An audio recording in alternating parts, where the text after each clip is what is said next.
Hola chicos, buenos días, buenas tardes, a la hora que vayan a ver su video. Déjenme pongo el micrófono que se me olvidó.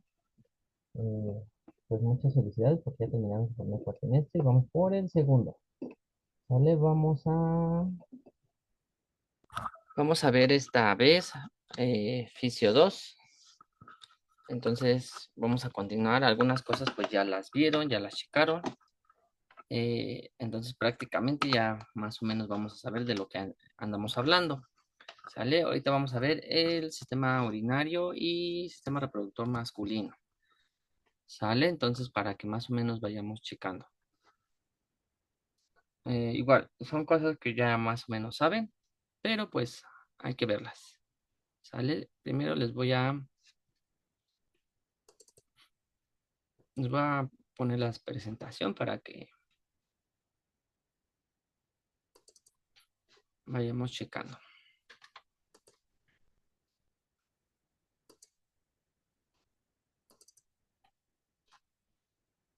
Ok, entonces vamos a empezar.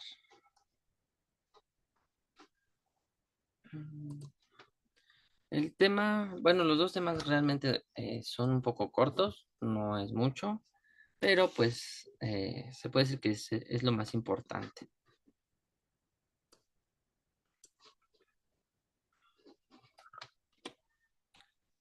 A ver, no sé si le bajo aquí porque si no, no se ve. Ok. Entonces, el sistema urinario o tracto urinario funciona como el sistema de filtración del cuerpo. Cuando el sistema urinario elimina las toxinas y desechos del cuerpo, estos salen en forma de orina. Para, para orinar, el cuerpo debe eliminar estos desechos a través de una serie de órganos, conductos y tubos. Si surge algún problema en cualquier etapa de este proceso, puede afectar la capacidad de orinar con normalidad. Entonces, prácticamente lo que hace nuestro sistema urinario es depurar, ¿no? Las toxinas o las cosas que no sirven en sangre, pues las desecha y hay algunas que se vuelven a reintegrar y hay otras que pues prácticamente la saca, ¿no? En caso de que tengamos algún problema en riñón, pues tendremos problemas tanto para orinar como para estar filtrando, ¿no? Porque prácticamente todas las toxinas se vuelven a regresar al sistema y pues puede empezar a tener problemas. Los principales órganos que tenemos son los riñones, los uréteres, la vejiga, la uretra. Ajá, cada una de estas cumple una función para poder excretar la orina. ¿Cuál es la función? El sistema urinario filtra la sangre para eliminar lo que el cuerpo no necesita. Elimina el exceso de agua y sal, toxinas y otros desechos. Diferentes partes del sistema urinario realizan funciones, entre ellas filtrar la sangre, como lo habíamos comentado antes. Separa las toxinas que no necesitan de los nutrientes que sí necesita. Almacena y transporta la orina fuera del cuerpo. Los riñones son dos órganos en forma de frijol, cada uno aproximadamente del tamaño de un puño. Están ubicados justo debajo de la capa torácica, costillas, uno a cada lado de la columna vertebral. Los riñones sanos filtran alrededor de media taza de sangre por minuto, eliminando los desechos y el exceso de agua para producir orina. La orina fluye de los riñones a la vejiga a través de dos tubos musculares delgados llamados uréteres, uno a cada lado de la vejiga. La vejiga almacena orina, los riñones, los uréteres y la vejiga son parte del tracto urinario. Entonces, prácticamente en los riñones se va a filtrar la sangre para poder crear la orina y desechar todas las toxinas que no sirven en el cuerpo. Les digo, eh, hay algunas cosas que sí se vuelven a regresar al torrente sanguíneo, pero la mayoría se filtra. Y aquí tenemos la anatomía del riñón. Si se dan cuenta, se parecen a algunas estructuras que ya habíamos visto anteriormente en Fisio 1, como creo que era el vaso, ¿no? No recuerdo bien cuál. Ah, los ganglios. Son parecidos, si se dan cuenta, tiene eh, una estructura muy parecida, tiene una médula, las arterias, las venas, ajá, pelvis renal, pero es parecido. Digo, al final de cuentas, tienen la misma. similitud, pero tienen diferente función. Si se dan cuenta, también como los pulmones, al final de las venas o al final del riñón es donde se filtra y vuelve a regresar por la vena, ¿sale? Entonces prácticamente pareciera como si hiciera casi la misma función que un pulmón, ¿no? Que al final del riñón, pues prácticamente es donde depura y vuelve a regresar al sistema. ¿Por qué son importantes los riñones? Los riñones eliminan los desechos y el exceso de líquido del cuerpo. Los riñones también eliminan el ácido que producen las células del cuerpo y mantienen un equilibrio saludable de agua, sales y minerales, como sodio, calcio, fósforo y potasio en la sangre. Si este equilibrio es posible que los nervios, los músculos y otros tejidos en el cuerpo no funcionen normalmente. Los riñones también producen hormonas que ayudan a controlar la presión arterial, producir glóbulos rojos, enlaces externos de NIH, mantener los huesos fuertes y saludables. ¿Cómo funcionan los riñones? Cada uno de los riñones está formado por aproximadamente 1 millón de unidades de filtración llamadas nefronas. Cada nefrona incluye un filtro, perdón, llamado glomérulo y un tubo. Las nefronas funcionan a través de un proceso de dos pasos. El glomérulo lo filtra la sangre y el túbulo devuelve las sustancias necesarias a la sangre y elimina los desechos. Entonces, prácticamente aquí está la arteria, pasa al glomérulo, que es esta parte de aquí, la manda como tal a la nefrona, se filtra y vuelve a reingresar la sangre por la vena renal. Este es el túbulo, ¿sale? Dentro del riñón se encuentra todo esto y es lo que ayuda a filtrar la sangre para crear la orina. Cada nefrona tiene un glomérulo que filtra la sangre y un túbulo que devuelve las sustancias necesarias a la sangre, como ya lo habíamos comentado, y extrae los desechos adicionales. Los desechos y el exceso de agua se convierten en orina. A medida que la sangre fluye hacia cada nefrona, ingresa en una agrupación de diminutos vasos sanguíneos. El glomérulo, las finas paredes del glomérulo permiten que las moléculas más pequeñas, los desechos y los líquidos, en su mayoría agua, pasen al túbulo. Las moléculas más grandes, como las proteínas y las células sanguíneas, permanecen en el vaso sanguíneo. Un vaso sanguíneo fluye al lado del túbulo a medida que el líquido filtrado se mueve a lo largo del túbulo. El vaso sanguíneo reabsorbe el 99% de agua, junto con los minerales y nutrientes que el cuerpo necesita. El túbulo ayuda a eliminar el exceso de ácido de la sangre. El líquido restante y los desechos en el túbulo se convierten en orina. La sangre fluye hacia el riñón a través de la arteria renal. Este vaso sanguíneo grande se ramifica en vasos sanguíneos cada vez más pequeños hasta que la sangre llega a las nefronas. En las nefronas, la sangre se filtra por los diminutos vasos sanguíneos de los glomérulos y luego fluye fuera del riñón a través de la vena renal. Es como les decía, tiene una similitud parecida al pulmón. Ajá. Si se dan cuenta, como nos dice que los vasos se van ramificando cada vez más pequeños y llega hasta la nefrona para poder filtrar toda la sangre y eliminar los desechos. La sangre circula a los riñones muchas veces al día.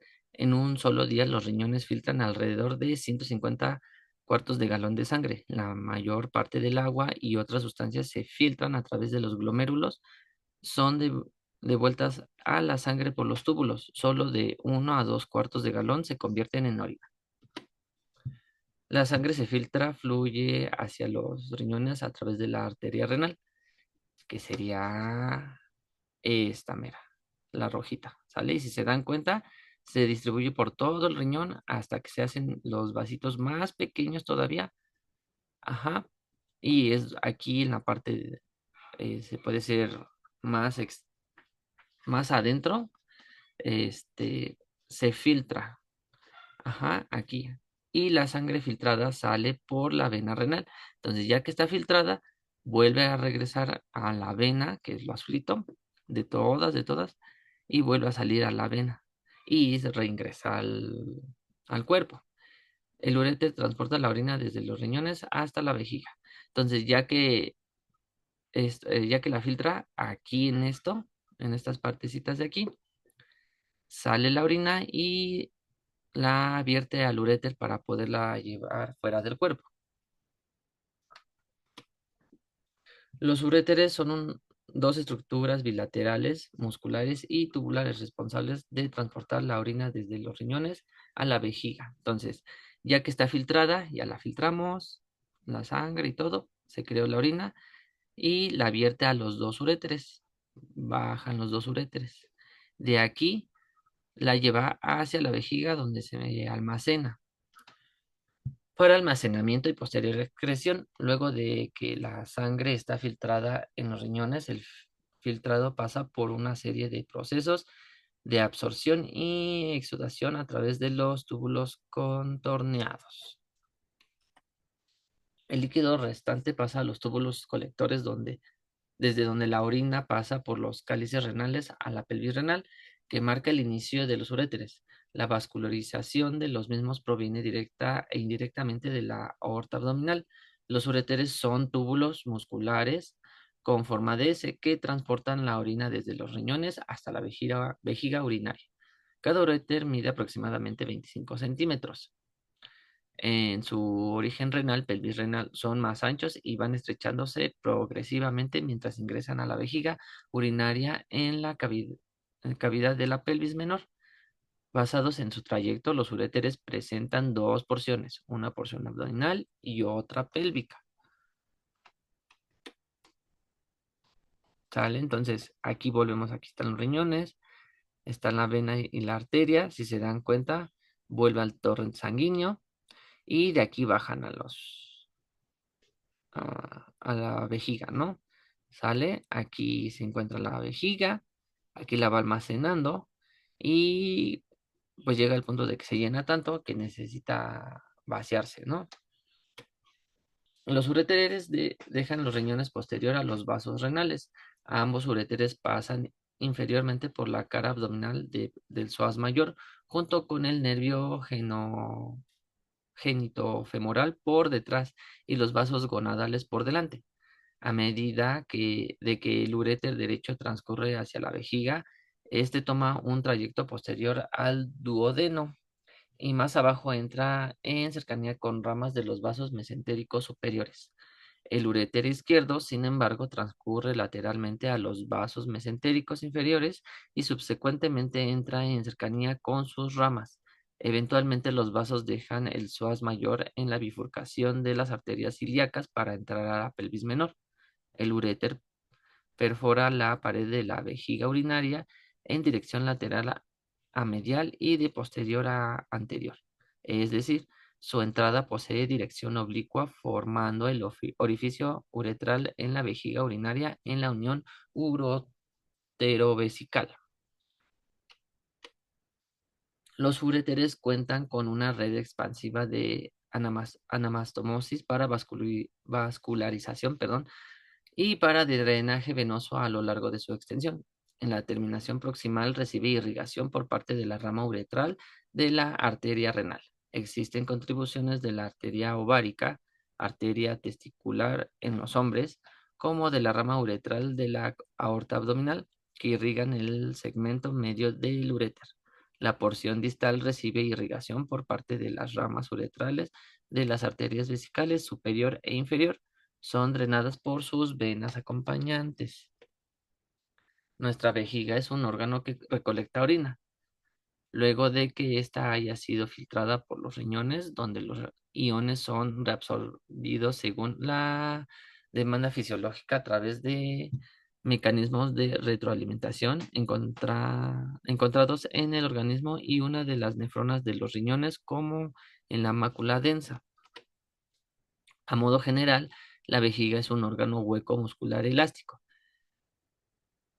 distensible y con forma de pera, que se sitúa en el piso pélvico. Recibe la orina a través de los uréteres, tubos gruesos derivados de ambos riñones que van hasta la porción superior de la vejiga. La orina es recolectada en el cuerpo de la vejiga y finalmente es excretada por la uretra. El fondo de la base de la vejiga formado por una pared posterior y por el trígono vesical. Es drenada por los ganglios linfáticos externos. El trígono es la estructura que contiene el desagüe, uretra, de la vejiga. Y aquí la tenemos, ¿no? Esta es la de la mujer y esta es la del hombre. Ajá, lo único que la diferencia es que abajito de la de hombre se encuentra la próstata y que la uretra pues prácticamente es más este, pequeña en la mujer que en el hombre. Mientras el volumen general de la vejiga humana puede variar de persona en persona, el rango de orina que puede ser almacenada por la vejiga ronda entre los 400 hasta los 1000 mililitros, con una capacidad promedio de 400 a 600. Los músculos de la vejiga que permiten el control voluntario de la micción son especialmente significativos en sociedades civilizadas. Existen dos caminos importantes que involucran a la vejiga. La primera, la sensación que permite que reconozcas que tu vejiga está llena y debe ser vaciada. Y la segunda, el control motor que permite que puedas orinar voluntariamente. Primero, con la pared vesical es estirada cuando está llena a aproximadamente su máxima capacidad. Existen señales que son transmitidas a través del sistema nervioso parasimpático para controlar el músculo detrusor. El músculo detrusor es una capa de la pared vesical constituida por fibras de músculo liso que son ordenadas en fascículos longitudinales, circulares o en espiral. Esta señal estimula la vejiga para expulsar la orina a través de la uretra. Estas sensaciones dentro de la vejiga serán transmitidas al sistema nervioso central por medio de las fibras aferentes vesicales generales, mientras las fibras aferentes en la cara superior de la vejiga siguen el curso de los nervios simpáticos eferentes hasta el sistema nervioso central. Las fibras aferentes en la porción inferior siguen a las fibras parasimpáticas eferentes. Sorprendentemente, o tal vez no, un metaanálisis sobre los efectos de las diferentes posiciones de la micción en la urodinamia masculina reportó que sentarse incrementa la contracción del músculo de extrusor. Entonces, prácticamente, si los hombres se sentaran para orinar, sería, entre comillas, más fácil, porque se puede decir que aumenta la sensación para sacar la orina. Para controlar el acto de la micción voluntaria, el control motor es logrado a través de inervación tanto de las fibras simpáticas, la mayoría surge del plexo hipogástrico y sus nervios, como de las fibras parasimpáticas, emergentes de los nervios esplácnicos, pélvicos y del plexo hipogástrico inferior. Finalmente, existen dos esfínteres importantes por los cuales la orina debe pasar para excretar del cuerpo. Ambos deben ser abiertos, tanto el esfínter interno controlado automáticamente como el esfínter externo controlado voluntariamente. Y aquí tenemos, ¿no? Son los uréteres, tanto masculino como femenino. Ajá. Y aquí entran a la vejiga. El trígono se encuentra dentro de la vejiga y es la salida para este, la, la salida de la orina. Ajá. Entonces aquí tenemos los esfínteres. Si se dan cuenta, se puede decir que es como cuando abres la llave y la cierras, como que aprieta, ¿no? Para que no salga la orina. Digo, apretar en el sentido de que hace que no se salga la orina. No que vayan y aprieten así como cuando aprietan su mano para que no se salga o porque si no sería mejor doloroso. Y si se dan cuenta aquí la otra estructura que tenemos es la próstata. Aquí la tenemos en los hombres, en las mujeres no existe. El sistema urinario filtra la sangre y elimina el exceso de agua y residuos de la orina. Está formado por dos riñones, dos uretres y la vejiga y la uretra. Los riñones controlan la cantidad y la composición de los líquidos del cuerpo. Además, producen hormonas que controlan actividades en otros órganos. La renina, que participa del control de la presión arterial, y la eritropoyetina estimula la formación de hematíes, Cuando falla la función renal, el agua y los residuos pueden acumularse hasta niveles peligrosos, causando riesgo para la vida. Las sustancias que tienen niveles sanguíneos controlados por los riñones incluyen sodio, potasio, cloruro, bicarbonato, calcio, fosfato y magnesio.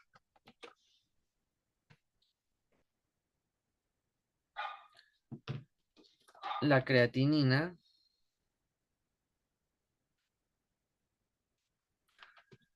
es un producto metabólico de la creatina y la fosfocreatina, que se encuentran ambos casi exclusivamente en los músculos. La producción de creatinina es proporcional a la masa muscular y tiene poca variación. Las mediciones de creatinina se utilizan en el diagnóstico y tratamiento de enfermedades renales y resultan útiles en la evaluación de la función glomerular de los riñones. La creatinina del suero varía en función a la edad, el peso corporal, el sexo del individuo. A veces tienen un valor bajo en individuos con masa muscular relativamente reducida y en personas de edad avanzada. La urea se sintetiza en el hígado como el producto final del metabolismo de las proteínas y de los aminoácidos. Por lo tanto, la síntesis de la urea puede, depende de la ingesta diaria de proteínas. Una gran cantidad de urea se elimina en la orina, reduciendo así la cantidad de urea en el plasma. La elevación del nivel de urea ocurre en el caso de descompensación cardíaca, catabolismo proteico aumentado y de depresión hídrica o debido a causas renales. La concentración de urea en el plasma está determinada por la perfusión renal, la tasa de síntesis de la urea y de la tasa de filtración glomerular, pudi- pudiendo aumentar en caso de insuficiencia renal aguda o insuficiencia renal crónica. Las determinaciones de urea y de creatinina en el suero se realizan con frecuencia en el diagnóstico diferencial de la función renal. El ácido úrico es el principal producto de catabolismo de purina en el ser humano. La mayor parte de la formación del ácido úrico se produce en el hígado y se elimina a través de los riñones. Los niveles de ácido úrico del organismo están determinados por el equilibrio entre la síntesis y la eliminación. La, hipe- la hiperuricemia se clasifica como primaria y secundaria, lo que implica la sobreproducción o la eliminación reducida. La hiperuricemia primaria se conoce también como la forma idiopática o hereditaria y está asociada a la gota. La hipouricemia puede resultar de la baja producción de ácido úrico, tal como ocurre en la santianura hereditaria y en la terapia con alopuridol. Esta puede ser causada también por el aumento de la excreción del ácido úrico. La tensión arterial o presión sanguínea es esencial para que la sangre pueda circular por los vasos sanguíneos y cumpla su función de llevar a todos los tejidos del organismo el oxígeno, los nutrientes que necesita para mantener correctamente su actividad.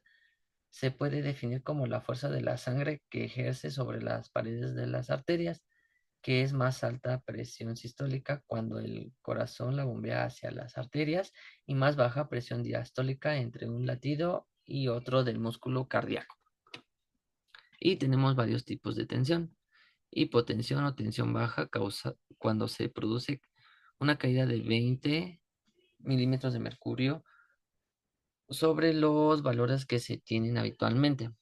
Hipertensión o tensión alta si superan los 140 sobre 90 milímetros de mercurio, en el envejecimiento conlleva habitualmente un aumento de la tensión arterial a causa de endurecimiento de las paredes arteriales, por lo que es muy frecuente que las personas mayores sufran de hipertensión. Prehipertensión es una clasificación recientemente incorporada y que está determinada cuando el valor de la tensión arterial se encuentra entre 130 80 y 140 90 milímetros de mercurio. La razón es que los especialistas consideran que es el momento de iniciar una vigilancia más continua de la tensión arterial y de adaptar medidas preventivas que afectan a los hábitos de vida, especialmente en la referente a la dieta y a la práctica regular de ejercicio, así como el abandono de tabaco en casos de que sea fumador. Hay que tener en cuenta que los valores de la tensión arterial no se mantienen inalterables a lo largo del día, sino que sufren oscilaciones en función de diferentes factores.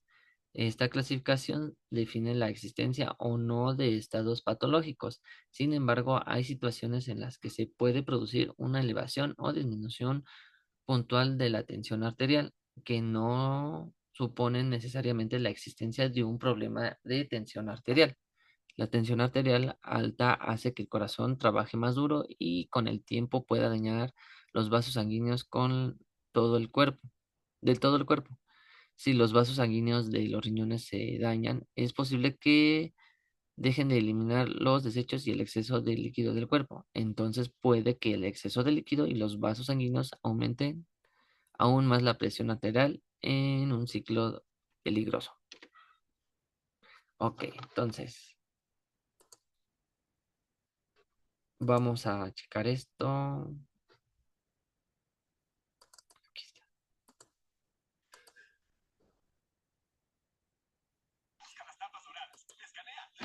Y participa en los sorteos semanales para ganar boletos para la Copa Mundial de la FIFA.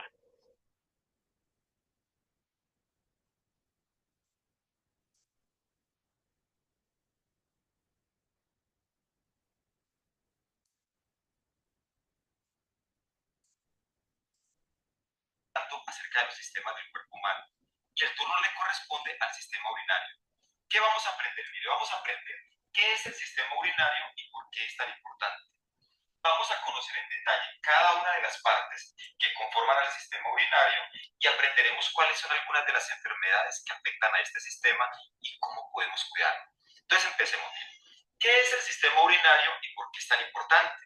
El sistema urinario, recordemos que es un sistema de excreción y nos ayuda a extraer o a sacar de la sangre aquellas sustancias que son sustancias de desecho para convertirlas en orina y expulsarlas al exterior.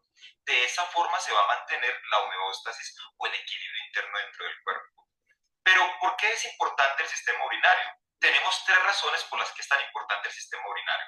Por un lado, ayuda a mantener la homeostasis dentro del cuerpo. ¿Qué significa eso?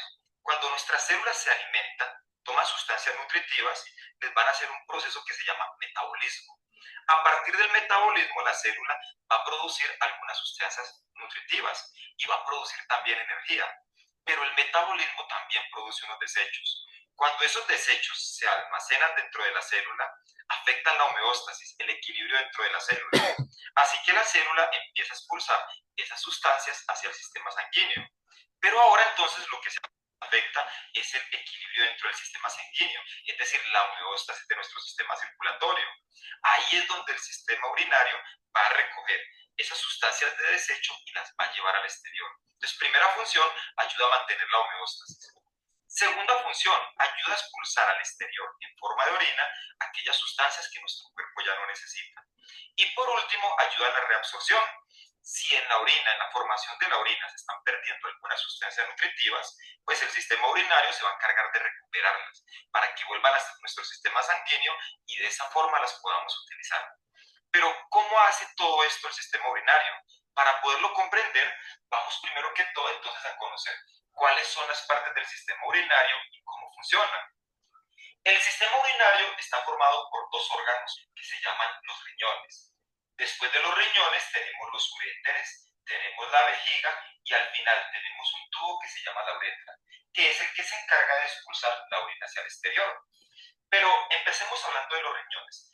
¿Qué son los riñones? Primero que todo, los riñones son los órganos más importantes del aparato urinario.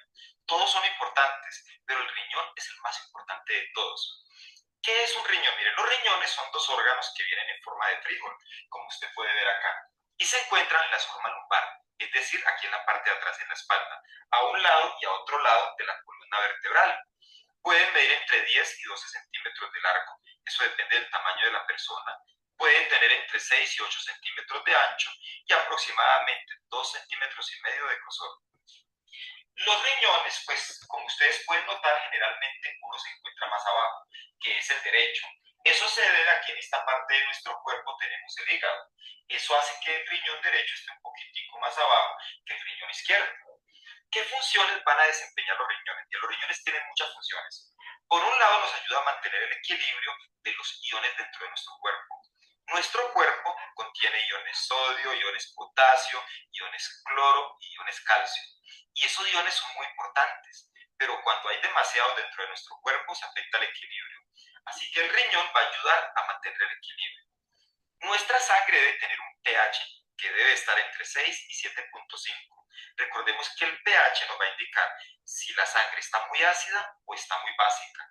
Cuando el pH es muy bajo, está por debajo de 6, 4, 5, quiere decir que la sangre está muy ácida. Y cuando está por encima de 7,5, 8, 9, quiere decir que está muy básica.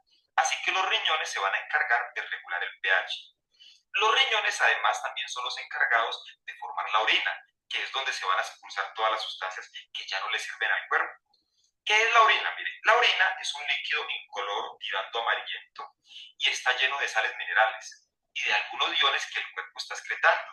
Hay sales minerales, por ejemplo, como fosfatos, allí también nos encontramos con algunos carbonatos. También hay hormonas. Cuando el cuerpo utiliza hormonas y ya no las necesita, ellas son expulsadas. Y también hay algunos restos de medicamentos. Medicamentos que hemos tomado y que ya no necesitamos, pues se van a expulsar por medio de la orina.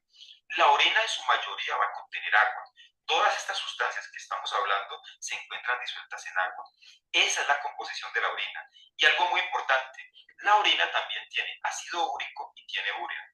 ¿Qué es el ácido úrico y la urea? Bueno, es lo que sale de la degradación de las proteínas. Y como ya no se necesita, debe de ser expulsado al exterior. El riñón tiene otra función y es que nos ayuda en la reabsorción. Si alguna sustancia nutritiva se quiere colar entre la sangre, el riñón ayuda a devolverla nuevamente. Por eso son tan importantes los riñones. ¿Cómo funciona un riñón? Supongamos que vamos a coger este riñón y lo vamos a partir, le vamos a hacer un corte. ¿Qué estructuras encontramos en este riñón?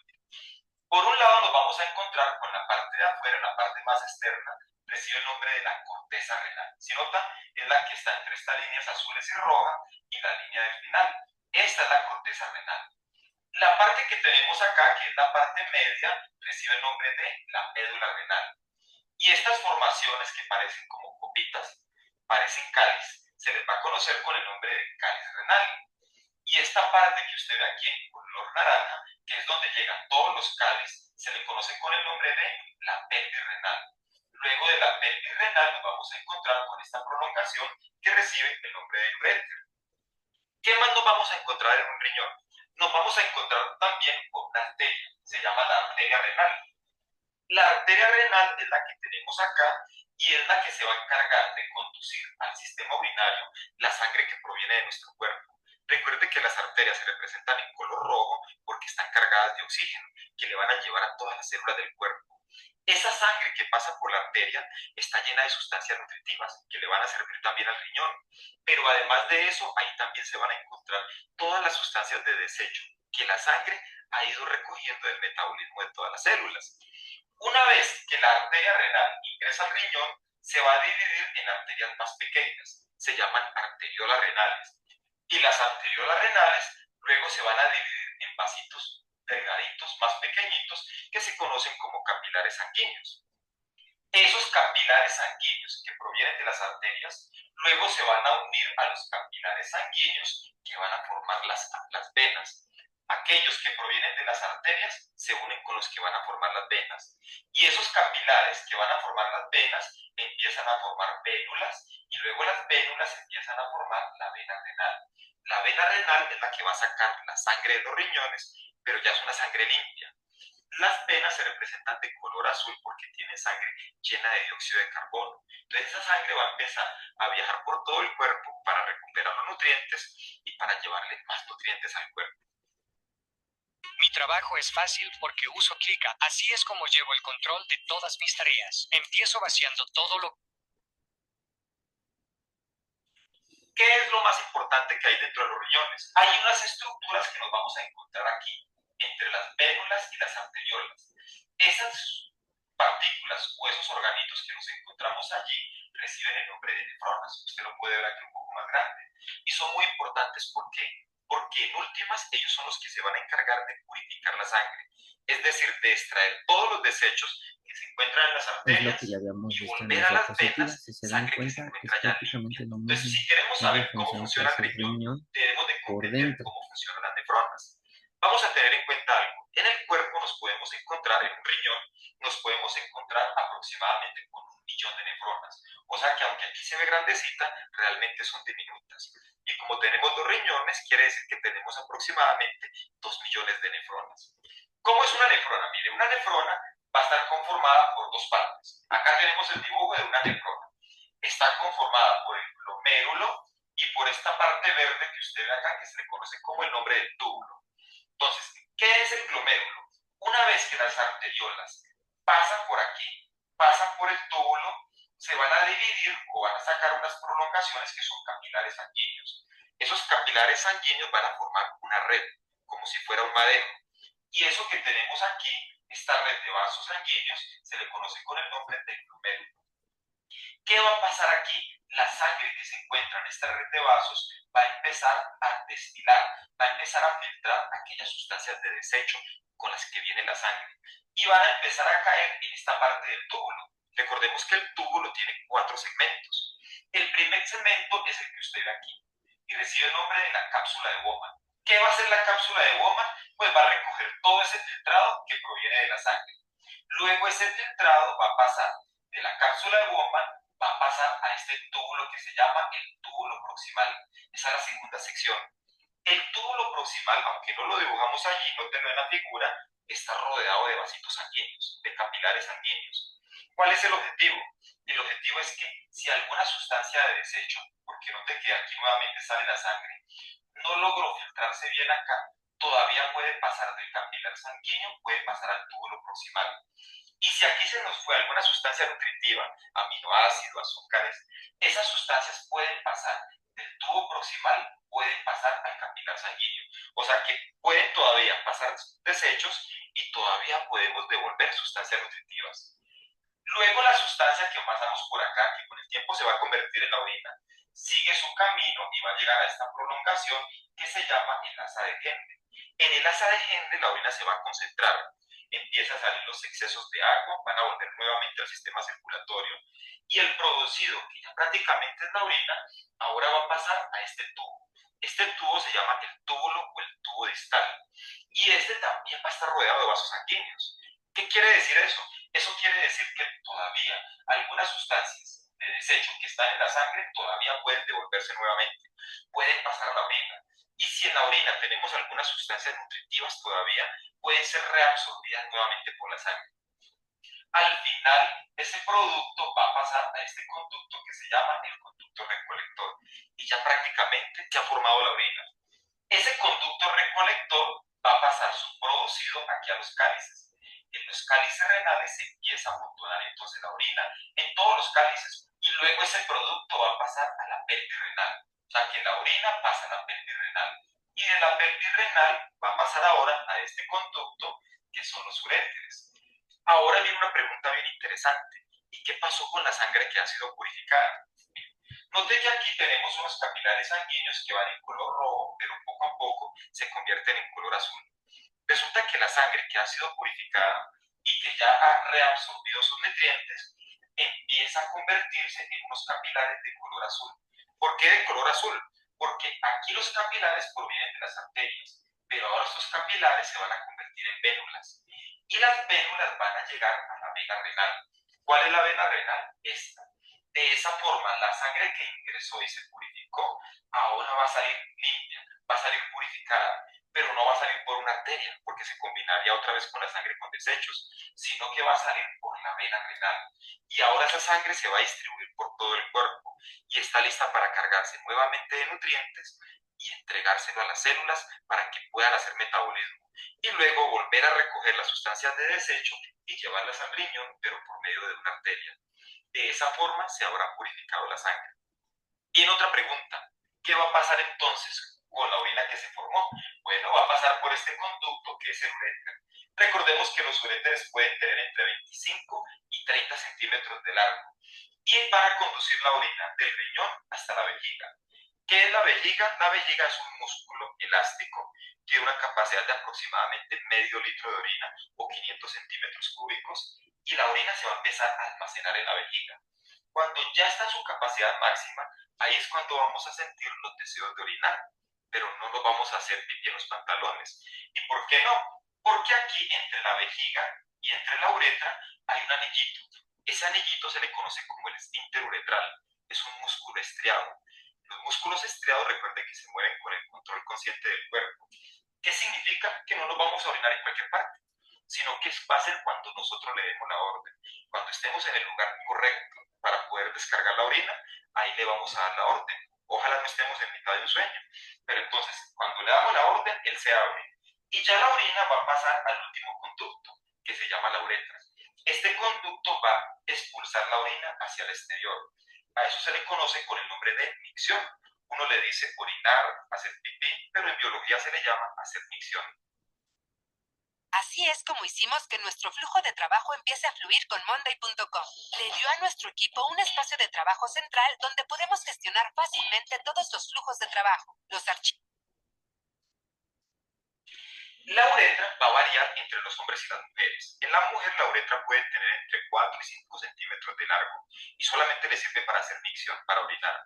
En el caso del hombre, la uretra puede tener aproximadamente unos 20 centímetros de largo. Eso es por la prolongación del pene, por eso es un poco más largo.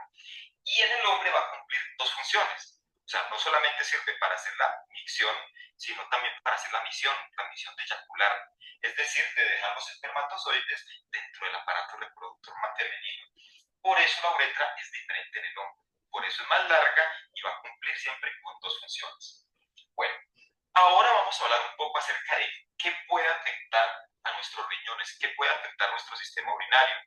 Mire, lo que más afecta a los riñones y lo más peligroso es que las nefronas poco a poco empiezan a perderse, empiecen a dañarse, empiecen a destruirse. Cuando eso ocurre, el riñón ya no puede hacer su trabajo lo suficientemente bien. A eso se le conoce como una insuficiencia renal. Y cuando eso ocurre a las personas hay que someterlas a un proceso que se conoce con el nombre de diálisis. ¿Qué significa eso? Que día de por medio llevan a la persona al hospital casi que por el resto de su vida. La llevan a un hospital, la conectan a una máquina. ¿Y qué hace esa máquina? Pues se conecta con una arteria del cuerpo, la sangre. Se purifica con esa máquina, eso puede tomar entre 2 y 4 horas, vuelve nuevamente a nuestro cuerpo por medio de una vena y es esa máquina la que va a hacer el trabajo de los riñones. ¿Qué puede hacer que nuestras nefronas se dañen y tengamos insuficiencia renal? Bueno, pueden haber muchas causas. La más importante y la más conocida y la más común es la diabetes. Es decir, cuando hay azúcar en la sangre. Cuando hay excesos de azúcar en la sangre y padecemos de diabetes, se dañan los capilares sanguíneos. Y cuando los capilares sanguíneos se dañan, el glomérulo no puede hacer bien su trabajo. Entonces ahí tendríamos una causa. Otra causa es la presión arterial alta. También exceso de fármacos. Hay personas que por alguna enfermedad les mandan un fármaco a tomarlo durante mucho tiempo. Y a la larga algunos son tan fuertes que pueden dañar los riñones. Porque recuerde que todos los desechos de los fármacos van a ir a parar a la orina. O sea que tienen que pasar por los riñones. Y eso los puede afectar. Otra cosa que también puede afectar son algunas infecciones. Por ejemplo, miren, hay una enfermedad muy común que recibe el nombre de la cistitis y es más común en el sexo femenino. ¿Qué es la cistitis? Es la inflamación de la vejiga a causa de alguna bacteria que ingresa por la uretra. Una persona se nota que tiene cistitis porque tiene deseo frecuente de ir al baño, pero no orina y más bien orina con ardor. Lo poquito que hace lo hace con ardor. ¿Cuál es el problema? Que cuando no le ponemos cuidado a la enfermedad, la infección se puede subir hasta los riñones y puede dañar las nefronas. Por eso es importante, pues cuando tenemos una cistitis, ir al médico para luego con el tiempo no vamos a padecer de pronto de una insuficiencia renal. Otra enfermedad muy común, muy conocida son los cálculos renales. ¿Qué son los cálculos renales? Pues es la acumulación de carbonatos de calcio, por ejemplo, que van a empezar a formar piedritas en los riñones y pues van a traer un dolor intenso en la zona lumbar y expulsarlos también es un proceso doloroso. En especial en el caso del hombre es más doloroso expulsarlos. ¿A qué se debe eso? Todos los cuerpos deberían de coger el calcio que hay en la sangre, que tomamos en los lácteos, deberían de tener la capacidad de extraerlo de la sangre y ponerlo en los huesos. Algunos cuerpos no tienen bien desarrollada esa capacidad.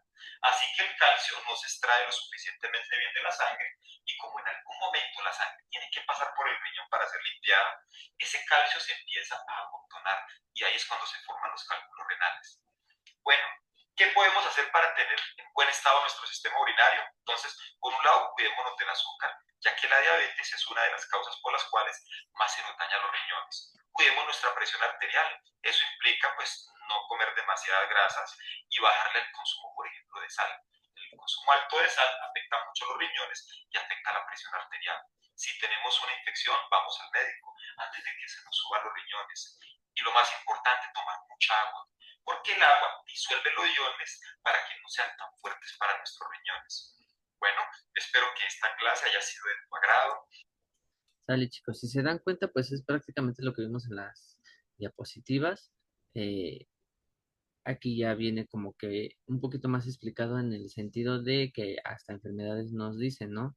Si se dan cuenta, pues la función del riñón pues ayuda mucho al cuerpo debido a que pues expulsa todas las toxinas y sustancias que no necesita.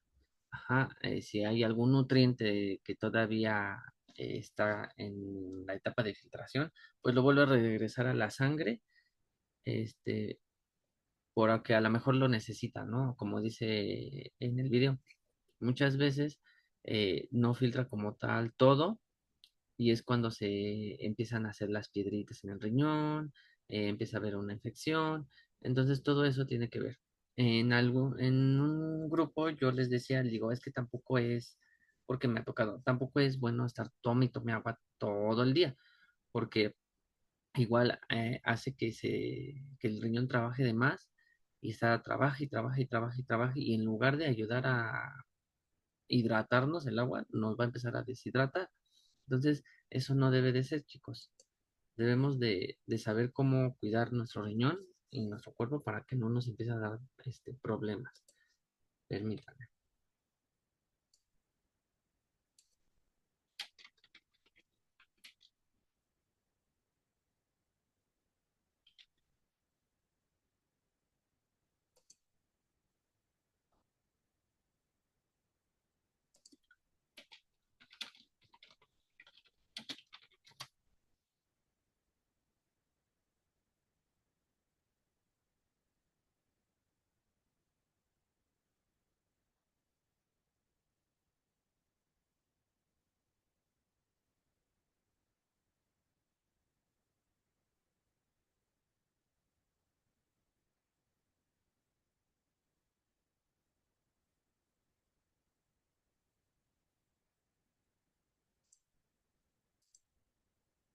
Learning anatomy and physiology is painful.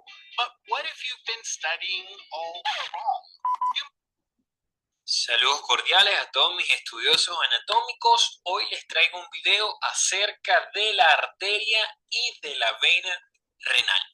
Prácticamente esta sería la tercera entrega de la anatomía del riñón, pero decidí hacerla como un video aparte. Básicamente, para usted entender este video, debe conocer ya la estructura del riñón, la cual yo dividí en dos videos que previamente cargué al canal. Hoy nada más nos vamos a encargar prácticamente es de la irrigación del riñón a través de la arteria renal y su drenaje venoso a través de la vena renal. Lo primero que ustedes tienen que saber y estar conscientes es que existen bastantes diferencias entre los vasos sanguíneos del riñón derecho y los vasos sanguíneos del riñón izquierdo.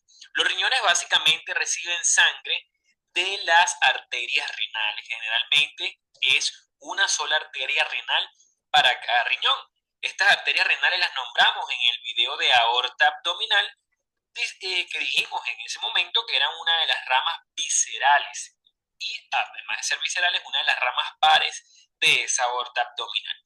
Entonces se dice que ambas arterias renales nacen más o menos a nivel de la vértebra L1, algunos libros dicen que más o menos a nivel de la vértebra L2. Entonces vamos a dejarlo como entre L1 y L2. Otra cosa importante es que ellas más o menos nacen a nivel de esta arteria central, que es la arteria mesentérica superior. Si ya usted estudió la anatomía del riñón, debe saber que el riñón izquierdo generalmente es un poco más alto que el riñón derecho. Esto va a originar que entonces las arterias renales, para poder llegar al riñón correspondiente, tengan que hacer recorridos distintos. Como el riñón izquierdo está más alto, entonces se dice que la arteria renal izquierda nace a un nivel unos centímetros más alto que la arteria renal del lado derecho. Eso es lo primero que ustedes tienen que saber. Estas arterias además no son arterias totalmente horizontales, sino que se dice que ellas son oblicuas hacia abajo, es decir, desde su origen a nivel de la aorta abdominal hasta que ellas van buscando al hilio del riñón, ellas hacen digamos, van en sentido oblicuo hacia abajo y hacia afuera, por supuesto. Muy bien.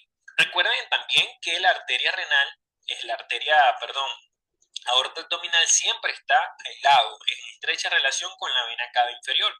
Es por eso que va a existir también relación entre las arterias renales y esta vena cava inferior. Vamos a comenzar primero con la arteria renal derecha. La arteria renal derecha aquí se ve como en un nivel un poco más bajo que la arteria renal izquierda, y además, como sabemos que la aorta abdominal está ligeramente a la izquierda de la línea media, entonces es de pensar que obviamente la arteria renal derecha tiene que ser más larga. Tiene que ser más larga porque entonces el riñón derecho le queda más lejos a la aorta abdominal. Además de esto, esta arteria renal derecha pasa por detrás de la vena cava inferior. Eso es importante porque la izquierda no lo hace. Y siempre cuando ella va buscando al borde medial del riñón, que es el lugar donde se encuentra el hilio del riñón, ella está posterior a la vena renal. Sin embargo, la vena renal derecha está ligeramente un poquito más inferior a el nivel de la arteria renal. Muy bien, posteriormente esta arteria renal derecha se va a, digamos, relacionar con el músculo psoas mayor, como ustedes pueden verlo aquí. Cuando nos referimos a la arteria renal izquierda, ella también tiene un recorrido muy particular, porque esta arteria renal izquierda es más corta, como les nombré en un principio, que la arteria renal derecha, y ella es cruzada anteriormente por este vaso, que es la vena suprarrenal de la glándula suprarrenal izquierda, cosa que no pasa con la vena suprarrenal de la glándula suprarrenal derecha, que bueno, buscarán en el video de glándula suprarrenal cómo es distinto el drenaje venoso de ambas glándulas suprarrenales, pero básicamente quiero que entiendan eso. Igualmente, esta arteria renal izquierda estaría por delante del músculo psoas mayor y siempre por detrás de la vena renal del lado izquierdo. Muy bien. Una vez que esta arteria se está aproximando al hilio del riñón, recuerden que el hilio del riñón lo lleva a una zona, un hueco más amplio, que es el seno renal. Él se va a dividir o va a dar varias ramas antes de dividirse en sus ramas primarias. ¿Cuáles van a ser esas ramas que da? Una de las primeras que da es las arterias suprarrenales inferiores, que a veces es única y a veces son varias. Esta arteria, el mismo nombre te dice, va a irrigar a la glándula suprarrenal. Como les digo, tienen que estudiar la glándula suprarrenal para que vean la densa irrigación que tiene esta glándula, pero solamente una ramita de ese poco de arterias que lo irrigan proviene de la arteria renal propiamente. Después de dar esas arterias suprarrenales inferiores, dan unas ramas piélicas, recuerden que piélica es pelvis renal, y uretéricas, que se encargan de irrigar a la pelvis renal y a la parte superior de cada uréter. Igualmente van a existir ramas que no vemos en esta imagen, que se encargan de irrigar la pared diafragmática, o sea, la pared posterior del abdomen, y se encargan de irrigar la grasa que se encuentra en la celda renal, que es la famosa grasa perirrenal. Una vez que él se va acercando al hilio, generalmente, aunque no siempre, va a originar una arteria que va a irrigar a la cápsula, que esa sería la rama suprailiar. Algunos autores la llaman simplemente arteria capsular. Finalmente, cuando él ya está acercándose más al hilio, ya da sus ramas primarias, que son las propias ramas que van a penetrar después del riñón. Para hablarle de las ramas primarias, antes no se vayan a despegar del video.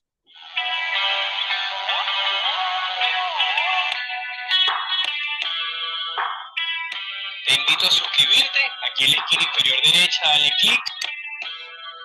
Disculpen los comerciales, chicos. Y no olvides darle like al video. suscríbete a este canal para que tengas acceso a todo el contenido del mismo. Aquí abajo donde dice suscribirse, usted le da clic y automáticamente puedes acceder a todo el... Y bueno, seguimos haciendo más videos. Si hay algún video que no encuentres dentro de las primarias del arte, muchos son, de hecho usted le lee 4, otro más el arte que nos gusta. Entonces tendríamos arterias segmentarias o simplemente ramas primarias superior, inferior, anterior y posterior. La única de estas que da una salvedad. So I'm writing an essay on cats. Cats in art history. I'm an art history major and es la anterior, porque la anterior después se subdivide en rama o segmentaria primaria antero-superior y una segmentaria primaria antero-inferior. Entonces no se les olvide, ramas primarias son 4, algunos autores dicen 3 y no nombran a la anterior, otros dicen que después de esas 3 primarias vienen 2 secundarias, que son la media y la intermedia. Sin embargo, cuando lo buscas en los atlas no te van a coincidir mucho con lo que dicen esas teorías. Entonces, lo que quiero que sepan es que hay mucha variación con respecto a estas arterias renales. Es muy distinto entre una persona y otra y por eso es tan difícil unificar los criterios. Muy bien, ¿qué es lo que va a pasar? Estas ramas segmentarias se van a dirigir a esta estructura que es la eminencia interpapilar. Esa eminencia interpapilar es una parte de la corteza del riñón. Allí se van a transformar en ramas interlobulares y son esas ramas interlobulares, que serían entonces ramas de las ramas primarias a su vez, quienes perforan esa eminencia interpapilar.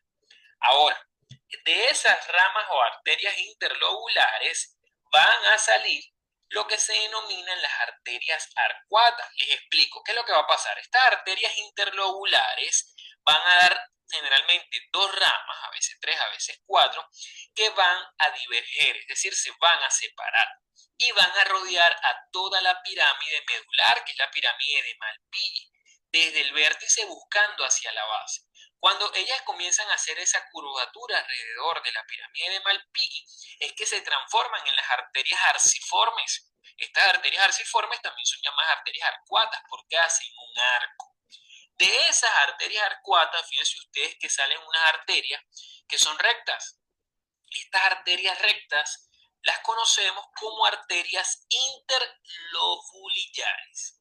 Y de estas arterias interlobulillares, que son prácticamente una de las últimas que podemos ver a simple vista, aunque por supuesto estas son disecciones bastante profundas, de esas interlobulillares es que saldrían la arteriola aferente o los vasos aferentes que van al riñón, que son los que ya se estudian dentro de la ultraestructura renal, junto con la arteriola aferente, el glomérulo renal, la arteriola eferente. Este es el recorrido de la arteria renal desde que ella es una sola hasta que ella penetra finalmente en las profundidades del riñón. Visto entonces lo que son las ramas primarias, esto va a hacer que nosotros también podamos separar, esto más que todo desde el punto anatomoquirúrgico, al riñón en segmentos vasculares. Hablamos de este amarillo que sería el segmento vascular superior, que es el territorio que es irrigado por la arteria segmentaria superior. Luego tendríamos el segmento vascular anterior, que recuerden ustedes que la segmentaria anterior se dividía en antero superior, vean ustedes el segmento vascular en verde, y en antero inferior. Esta es una visión anterior, ¿vieron? Esta es una visión posterior. De hecho, aquí se ve el antero superior en verde y aquí se ve el antero inferior en azul. Luego tendríamos el segmento vascular posterior, que es el que corresponde a la arteria segmentaria posterior.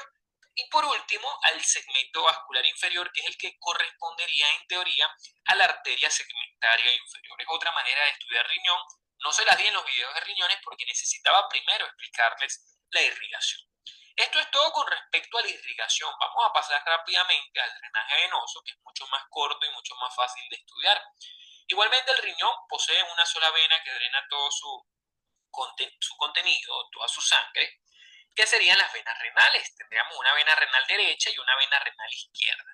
Aquí se invierten un poco los papeles. ¿Por qué?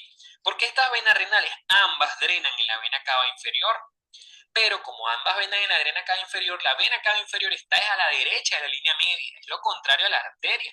Esto va a hacer que esta vena cava inferior esté más cerca del riñón derecho. Por ende, cuando el riñón derecho quiera drenar su sangre, la vena renal derecha va a ser más corta que la vena renal izquierda. Va a ser mucho más corta, cosa distinta o contraria pasaba con la arteria, que la renal derecha era más larga que la arteria renal izquierda. Recuerden ustedes que las venas renales siempre están por delante de la arteria renal. Ahora, vamos a ver las relaciones de la arteria renal izquierda. Vean que ella es cruzada por la arteria mesentérica inferior. De hecho, se dice que ella le hace un arco, o sea, la mesentérica superior a la propia vena renal izquierda. También tiene otras relaciones que vamos a ver ahorita en las siguientes imágenes, pero vamos a salir de una vez de la arteria renal derecha, que es la más cortica, veanla aquí, que esa arteria renal derecha, cuando yo suelte estas estructuras, va a estar relacionado tanto con la cabeza del páncreas como con la segunda porción del duodeno. Son relaciones anteriores a esa vena renal. Mientras que por su lado, la vena renal izquierda, que estaría más o menos a este nivel, va a tener anteriormente a quién? Al páncreas. Además de tener al páncreas, va a tener parte del estómago y finalmente ella va a terminar drenando en la vena cava inferior. Tiene que... Entonces, como te estaba diciendo, desde que me cambié de lectura me he sentido empoderado. Puedo estudiar cuando quiera. Cruzar prácticamente toda la parte posterior del páncreas. Claro está que entre esas estructuras siempre se va a interponer el peritoneo parietal, porque tanto la arteria como la vena renal son estructuras retroperitoneales. No se les olvide eso, son estructuras retroperitoneales. Muy bien. ¿Cuáles son las afluentes de estas venas renales? Bueno, esto es importantísimo, muchachos. ¿Por qué? Porque si usted ve la vena renal derecha, ya no pasa nada, ella prácticamente drena solo sangre renal. Hay ramitas afluentes pequeñas, que son ramas piélicas, ramas uretéricas, pero realmente él se encarga de drenar estructuras renales o que estén relacionadas con el riñón. Si usted ve la vena renal izquierda, vea que no. La vena renal izquierda drena un extenso territorio. ¿Por qué? Porque esa vena renal izquierda recibe a la vena gonadal izquierda, recibe a la vena suprarrenal, recibe a la vena diafragmática, que es la vena frénica inferior, y recibe de paso venas lumbares o retrolumbares. Esto es lo que explica por qué el riñón izquierdo es un poco más grueso, más voluminoso, porque como este tiene tanto drenaje venoso, la vena renal izquierda, aumenta mucho la presión intravenosa en este segmento venoso, entonces obviamente se le hace mucho más difícil drenar su sangre al riñón izquierdo. Y recuerden que todo órgano que tenga problemas con el drenaje venoso es un órgano que se va a edematizar, por decirlo de alguna palabra, pero ya sabemos que esto es un agrandamiento mínimo y que es realmente fisiológico. Este drenaje de la vena gonadal izquierda también es lo que explica por qué es más frecuente un varicocele en el lado del testículo izquierdo y por qué no es tan frecuente en el testículo derecho. Porque igualmente estas venas gonadales se encuentran en una vena renal que tiene mucha presión venosa, mucha presión sanguínea venosa. Y eso hace o predispone que el testículo izquierdo tenga un menor retorno venoso y por ende predispuesto a ese edema fisiológico, así llamado por algunos autores. Este fue entonces todo el video de arteria y venas renales. Espero haya sido de su agrado. No olvides suscribirte nuevamente al canal. Perfecto, chicos. Entonces, prácticamente esa es la irrigación del riñón y cómo está compuesto. ¿Vale? Vamos a continuar.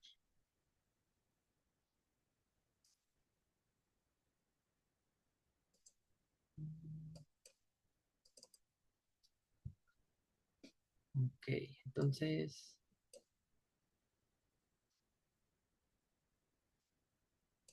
la estructura del aparato reproductor masculino está formada por el pene, el escroto, los testículos, el epidídimo, el conducto deferente, la próstata y las vesículas seminales. El pene y la uretra forman parte del sistema urinario y reproductor. El escroto, los testículos y el epidídimo, los conductos deferentes, las vesículas seminales y la próstata constituyen el resto del sistema reproductor del varón. Y aquí tenemos pues, prácticamente nuestro esquemita, ¿no? Si se dan cuenta, empiezan a quitar los testículos, el epidídimo que está por la parte superior, como si lo estuviera cubriendo, los conductos deferentes que salen del epidídimo y posteriormente van a las vesículas seminales, llegan a la próstata y de ahí se une a lo que es la uretra, por donde igual sale la orina. El pene consta de la raíz que está unida a la estructura abdominal inferior y los huesos pélvicos. La parte visible del cuerpo y el glande del pene, el extremo en forma de cono, el orificio de la uretra, el canal que transporta el semen y la orina, se encuentran en la punta del glande del pene. La base del glande recibe el nombre de corona. En los hombres no circuncidados, el prepucio parte de la corona y cubre el glande. El pene contiene tres espacios cilíndricos, senos llenos de sangre, de tejido eréctil. Los dos más grandes, los cuerpos cavernosos, se encuentran uno al lado del otro. El tercer seno, el cuerpo espinoso, rodea casi toda la uretra. Cuando estos espacios se llenan de sangre, el pene aumenta de tamaño y se pone rígido. Y aquí tenemos nuestro pene, ¿no? O sea, cómo se encuentra. Entonces, prácticamente aquí se encuentra el seno cavernoso, si se dan cuenta es esta. La uretra se encuentra en el cuerpo esponjoso y cuando se llenan de sangre es cuando se produce la erección. El escroto es un saco de piel gruesa que rodea y protege los testículos. Además, actúa como un sistema de control de la temperatura para los testículos, porque estos necesitan estar a una temperatura ligeramente inferior a la corporal para favorecer el desarrollo normal de los espermatozoides. El músculo cremaster de la pared del escroto se relaja para permitir que los testículos se alejen del cuerpo para enfriarse o se contrae para tirar de ellos y que se acerquen más a este en busca de calor y protección. Y aquí se ve cómo está en la anatomía del escroto. Si se dan cuenta, pues parece igual una como bolsita. Ajá. Y se encuentra prácticamente arriba del testículo. Los testículos son cuerpos ovoides con un tamaño medio de 4 a 7 centímetros de largo y de 20 centímetros a 25 milímetros, perdón, de volumen en adultos. En general, el testículo izquierdo cuelga un poco más que el derecho. Los testículos tienen dos funciones principales: producir espermatozoides que transportan la carga genética del hombre y producir testosterona, la principal hormona sexual masculina. Y aquí tenemos pues igual la estructura del testículo y cómo se encuentra el epidídimo. Si se dan cuenta, pues está como rodeando en la parte de aquí, ¿no? El epidídimo consta de un solo conducto microscópico en espiral que mide casi 6 metros de largo. El epidídimo recoge los espermatozoides del testículo y proporciona el entorno adecuado para que los espermatozoides maduren y adquieran la capacidad de moverse por el sistema reproductor femenino y fertilizar un óvulo. Cada testículo tiene un epidídimo. Aquí está. Volvemos a lo mismo. Se encuentra casi en la parte superior o cubriéndolo y es donde se van a almacenar todos los espermatozoides y posteriormente saldrá. El conducto deferente es un canal firme de tamaño de un espagueti que transporta los espermatozoides desde el epidídimo. Este conducto viaja desde cada epidídimo hasta la parte posterior de la próstata y se une de las dos vesículas seminales. En el escroto, otras estructuras como fibras musculares, vasos sanguíneos y nervios también acompañan a cada conducto deferente y juntos forman una estructura entrelazada, el cordón espermático. Aquí está el epidídimo y el conducto deferente, que prácticamente los lleva a unirse con la uretra. La uretra cumple doble función en el hombre, en la parte de las vías urinarias que transporta la orina desde la vejiga y la parte del aparato reproductor, por lo cual se eyacula el semen. Volvemos a lo mismo. Aquí está la uretra, si se dan cuenta, pues aquí viene el conducto deferente, se une a la uretra y sale. La próstata se localiza justo debajo de la vejiga y rodea la uretra, del tamaño de una nuez, aproximadamente de 2 por 3 por 4 centímetros. En hombres jóvenes, la próstata se agranda con la edad. Cuando la próstata aumenta demasiado y de tamaño, obstruye el flujo de la orina por la uretra y causa síntomas urinarios molestos. Aquí tenemos nuestra vejiga, el trígono y nuestra próstata, ¿no? En medio va la uretra. Las vesículas seminales situadas encima de la próstata se unen a los conductos deferentes para formar los conductos eyaculadores que cruzan la próstata. La próstata y las vesículas seminales producen un líquido que nutre a los espermatozoides. Este líquido suministra la mayor parte del volumen del semen y con el que se expulsan los espermatozoides durante la eyaculación. El resto del líquido de forma de que forma el semen proviene de los conductos deferentes y de las glándulas de Cooper en la uretra. Sale las vesículas seminales, se puede decir que son estas, y ahí ayuda a los espermatozoides. Todo el sistema reproductor masculino depende de las hormonas. Las hormonas son sustancias químicas que estimulan o regulan la actividad de las células u órganos.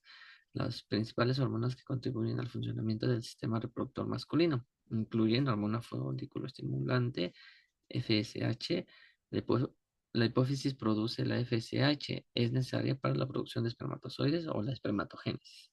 Hormona luteinizante, LH, también produce LH. Esta hormona es necesaria para continuar el proceso de espermatogénesis. Testosterona. La testosterona es la principal hormona sexual masculina. Ayuda a desarrollar ciertas características como la masa muscular y la fuerza, la distribución de la grasa, la masa ósea y el deseo sexual o libido. Sale, chicos. Entonces, prácticamente es como está constituido.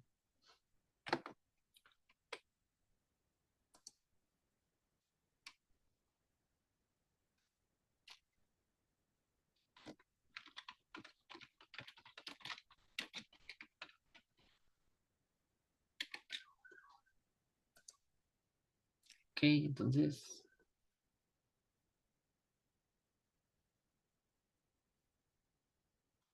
mm,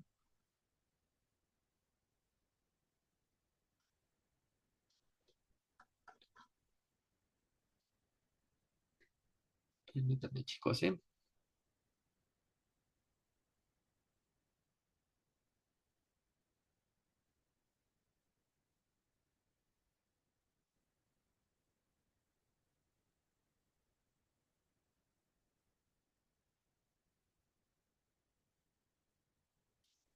Mm, mm, mm.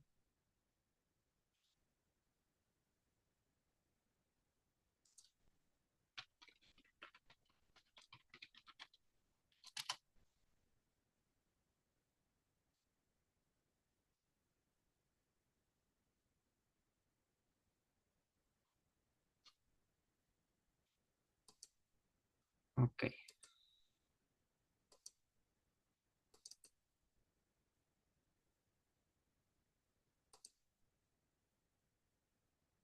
Hola a todos, un placer estar de nuevo con ustedes y el día de hoy vamos a ver el tema de espermatogénesis. Al igual que con el tema de ovogénesis, para comprender bien el proceso, vamos a ver bien acerca del órgano donde sucede este proceso. Si hablamos de espermatogénesis, tenemos que hablar por lo tanto del testículo y de su anatomía. Para comenzar con la anatomía testicular, tenemos que saber que en el periodo embrionario, los testículos no han descendido como nosotros conocemos usualmente en el adulto, sino más bien son intraabdominales.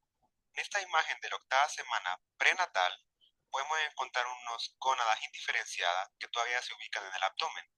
Acá podemos ver también a la glándula suprarrenal, al estómago y al intestino. Con el pasar del tiempo, estos testículos van a descender hasta lo que es el escroto. En caso de que estos no desciendan, van a producir una patología llamada criptorquidia, que significa testículo no descendido.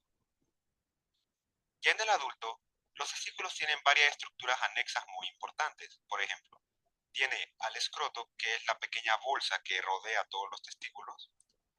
Encontramos una túnica vaginal alrededor del testículo que lo protege.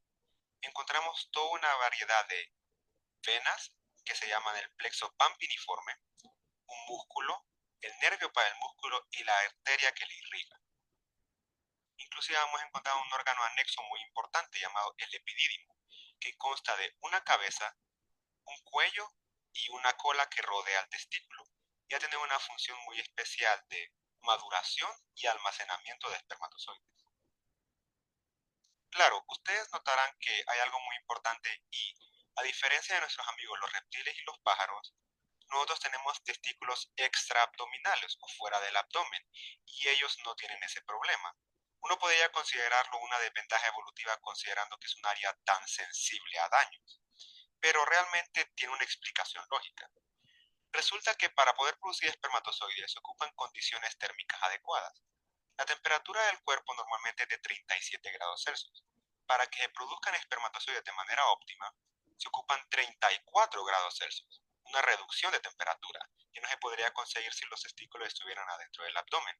Por lo tanto, la ubicación ayuda a reducir la temperatura y también el plexo pampiniforme, que son venas ramificadas, ayudan a la extracción de calor, por lo tanto produciendo un microambiente de 34 grados Celsius. Si nosotros hacemos un corte de testículo, vamos a encontrar las siguientes características. Número 1, que se divide en lobulillos y tiene tabiques que dividen estos lobulillos. Y podemos encontrar al órgano que ha mencionado, que es el epidídimo, que consta de cabeza, cuerpo y cola, en el cual va a terminar en un conducto deferente que va a ser la vía de salida de esos espermatozoides maduros. Es un poquito complicado ver aquí lo que es la red testicular o los conductos o túbulos seminíferos, así que vamos a ejemplificarlo. Acá podemos ver mejor la diferenciación de lobulillos y sus túbulos seminíferos, que ahí es donde se van a desarrollar, crecer y producir más células germinales. Para poder llegar a lo que es un espermatozoide, que es una célula muy diferenciada con múltiples estructuras, como puede ser el acrosoma, que es un organelo que tiene forma de capucha en la cabeza del espermatozoide, que tiene muchas enzimas, o una cola que se denomina flagelo, que inclusive cuenta con su propio suministro de mitocondrias que le van a producir energía. Este tiene que comenzar siendo una célula un tanto simple llamada la espermatogonia y pasar por múltiples procesos evolutivos. Discutámoslos ahora. Todo comienza con la espermatogonia. La espermatogonia tiene 46 cromosomas XY. Esta tiene la capacidad de sufrir mitosis y se genera durante toda la vida. Es una célula diploide.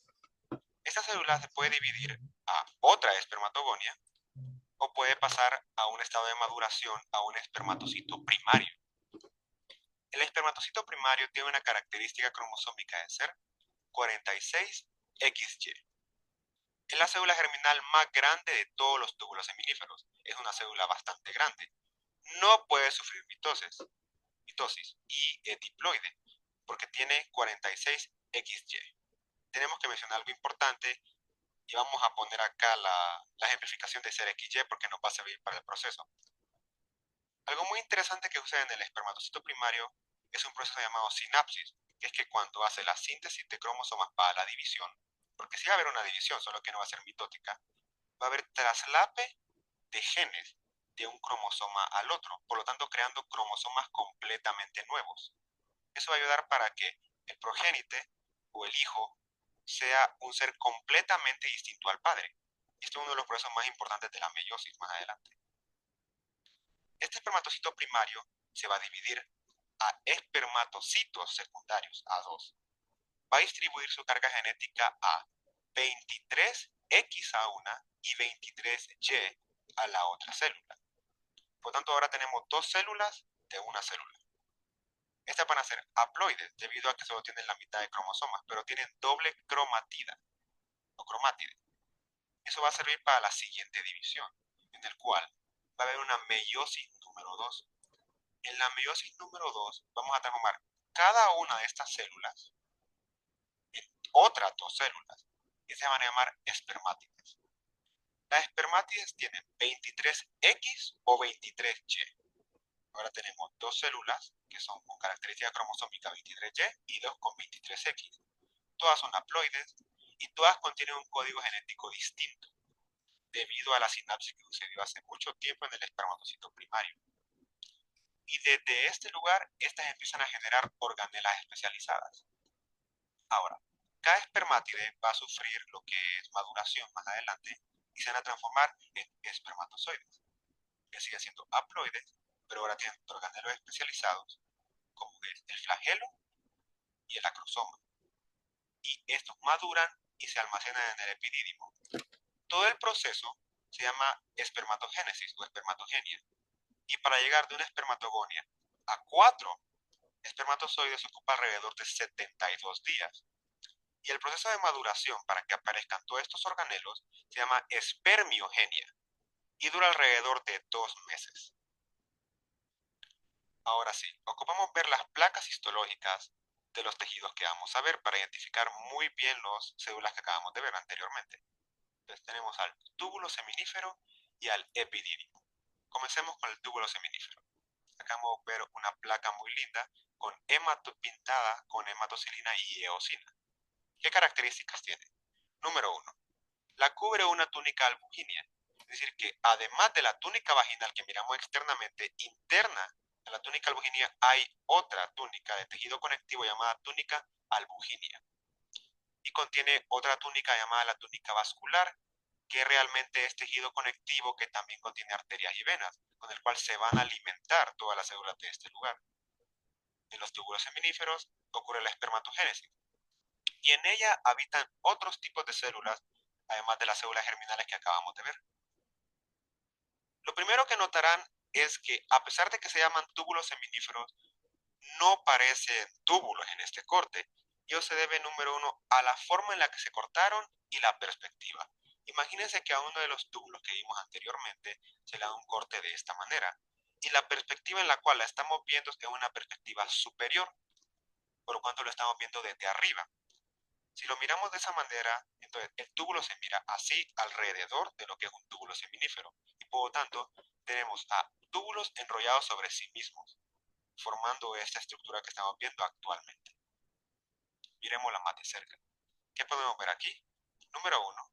Vamos a poder ver la túnica vascular, que es tejido conectivo que tiene las arterias. Aquí podemos ver, inclusive podemos diferenciar una arteria, o lo que posiblemente es una vénula también, o una arteriola, aquí y aquí. Aquí inclusive podemos ver eritrocitos. Cada túbulo seminífero cuenta con una lámina basal o lámina de la base, que va a sostener a todas las células, y contiene células germinales en orden ascendente. ¿Qué significa esto? Realmente la maduración de todas estas células va en orden. Resulta que en la base vamos a encontrar todas las espermatogonias, seguido por los espermatocitos primarios, seguido por los secundarios y seguido por las espermátides, que van a estar más a la luz. Y vamos a encontrar células no germinales, como son los fibroblastos, que van a habitar en el tejido conectivo y lo van a crear, las células sustentaculares o de Sertoli y las células intersticiales o de Leydig. Vamos a ver todo esto más de cerca. ¿Qué estructuras miramos aquí? Número 1, en el inciso A miramos las espermatogonias. Por lo tanto, si están más a la base o a la periferia son espermatogonias. Estamos viendo que gradualmente vamos a ver células más grandes y como habíamos mencionando, la célula germinal más grande del túbulo seminífero es el espermatocito primario. Luego le van a seguir células más pequeñas, espermatocitos secundarios y por último espermátides que van a empezar a producir colas o flagelos y otros organelos especializados. ¿Qué es el inciso B entonces? Un vaso sanguíneo, debido a que ese tejido tiene que estar altamente vascularizado. Y en el inciso C vamos a ver una célula de Leydig. ¿Qué es una célula de Leydig? La célula de Leydig es una célula especial que libera andrógenos o testosterona. Por lo tanto, va a producir las características sexuales secundarias masculinas. Esta siempre tiene que estar cerca de alguna arteria o vena, porque esta la va a liberar al torrente sanguíneo, todo lo que son andrógenos. Y es estimulada por una hormona llamada la hormona LH o luteinizante. En el video pasado vimos que la hormona luteinizante actúa en las células de la teca para producir andrógenos. Bueno, aquí sucede lo mismo. Va a estimular a una célula para producir andrógenos. Así que la función no cambia. Y en la D vamos a ver la luz. Acá en la luz vamos a ver entonces las colas de las espermátides y espermatozoides inmaduros o que están en proceso de maduración. Disculpen ahí por el error. Y entonces, ¿a dónde están las células sustentaculares o de Sertoli? Tenemos que ser un poquito más imaginativos aquí. Entonces voy a ejemplificarles algo. Imaginen que las células sustentaculares de Sertoli son un pedazo de pizza. Sí. Ya sé. Las células de Sertoli son células enormes. Habíamos mencionado que los espermatocitos primarios son la célula germinal más grande del túbulo seminífero, pero la célula en general más grande es la célula de Sertoli. Se llama sustentacular por algo y es porque sostiene, da sostén e incentiva la maduración de la célula. Imaginen, por lo tanto, que cada pedazo de pepperoni es en sí una célula germinal que está sosteniendo y nutriendo. Por lo tanto, ver una célula de Sertoli es algo complicado porque encima de él van a estar todas las células germinales que está sosteniendo. La hormona FSH o folículo estimulante estimula a la célula de Sertoli para que haga crecer y madurar a las células germinales. La hormona folículo estimulante en el sexo femenino hace que madure el ovocito y los folículos. Aquí vamos a ver entonces una función similar que es la maduración, por lo tanto, de la célula germinal, solo que en este caso va a ser los espermatozoides. Otra característica es que las células de Sertoli liberan activina e inhibina. La activina es una hormona que va a ir al hipotálamo y le va a decir al hipotálamo que libere más FSH. Y la inhibina va a hacer lo mismo, pero le va a decir al hipotálamo que libere menos FSH. Por lo tanto, va a nivelar la cantidad de espermatozoides que se produzcan en cada ciclo. Y en caso de que se ocupen producir más, por ejemplo, después de una eyaculación, va a haber mayor liberación de activina. Viéndolo todavía más de cerca, podríamos suponer, por lo tanto, debido a las características de la célula de Sertoli, que esta área que estoy delimitando puede ser una célula de Sertoli debido al citoplasma que podemos ver y que alrededor de ella encontramos células germinales. Aquí también, un citoplasma alargado que llega hasta la luz. Otras características que podemos ver es que existen células evidentemente más grandes en cuanto a su núcleo que las demás células. Estas siempre van a ser los espermatocitos primarios. ¿A qué se debe esta gran cantidad de núcleo, por así decirlo? Y esto se debe a que el espermatocito primario tiene que producir bastante contenido genético y citoplasma porque se va a dividir a dos células grandes que van a ser los espermatocitos secundarios. Y a eso se debe su gran tamaño. Pero aún hace falta ver el epidídimo. El epidídimo es un órgano anexo que va a ayudar al almacenamiento y maduración de los espermatozoides. No habíamos mencionado antes, pero los espermatozoides se miran escasamente en lo que es los túbulos seminíferos. Ello se debe, número uno, a que los espermatozoides ocupan madurar en el epidídimo. Y dos, que ellos están inactivos. Los espermatozoides no se mueven dentro del túbulo seminífero y tampoco se mueven en el epidídimo, debido a que toda esa área está con un pH alto, perdón, un pH ácido. Por lo tanto, eso inactiva a los espermatozoides. En el epidídimo vamos a encontrar una capa muscular muy evidente. También vamos a encontrar tejido conectivo laxo. Y aquí no vamos a encontrar células germinales aparte de los espermatozoides. Solo vamos a encontrar espermatozoides. Desde este nivel no hay ni espermatogonias, ni espermatocitos primarios, ni secundarios. Y una característica muy importante es que acá ya no es un epitelio germinal. Es un epitelio pseudoestratificado, cilíndrico, estereociliado. Van a ocupar repetirlo bastante y realmente esto es solo una forma complicada de decir que es un epitelio que debido a cómo están puestas las células y dónde están los núcleos, parece que fueran múltiples capas, pero no lo son. Eso se debe, el pseudoestratificado tiene cilios o estereocilios, que son cilios que no se mueven voluntariamente, y las células son cilíndricas o tienen estructura cilíndrica. Y como habíamos mencionado anteriormente, el epidídimo tiene un pH ligeramente ácido. Miremos más de cerca qué estructuras podemos encontrar. El inciso A, vamos a encontrar el epitelio pseudoestratificado cilíndrico ciliado o estereociliado. Los estereocilios del inciso B, que son bastante largos. Y a los espermatozoides inactivos debido al pH y necesidad de maduración. Y por último, al tejido conectivo laxo. Por lo tanto, si hay tejido conectivo laxo, ¿qué células vamos a encontrar? Bueno, aquí vamos a encontrar más fibroblastos. Una característica importante también es que si están inactivos los espermatozoides, ¿cómo se mueven entonces? Número uno, habíamos mencionado que el epidimo tiene una capa muscular. Por lo tanto, el epidimo tiene movimientos peristálticos o símil peristálticos que van a ayudar al movimiento de estas células. Y también el flujo de líquido va a empujarlos. Viéndolo más de cerca, podemos ver mejor la estructura, que parece que hubiera múltiples capas de células. Pero realmente solo es una sola capa, y resulta que debido a cómo están compactadas, el núcleo ya no está tanto en la base, sino que se desplaza hacia arriba en algunas células, dando la ilusión de múltiples estratos. Pero, ¿qué sucede durante la liberación de lo que es los espermatozoides? Número uno, se liberarán los espermatozoides junto al líquido seminal producido por la próstata, las glándulas seminales y las glándulas de Cooper.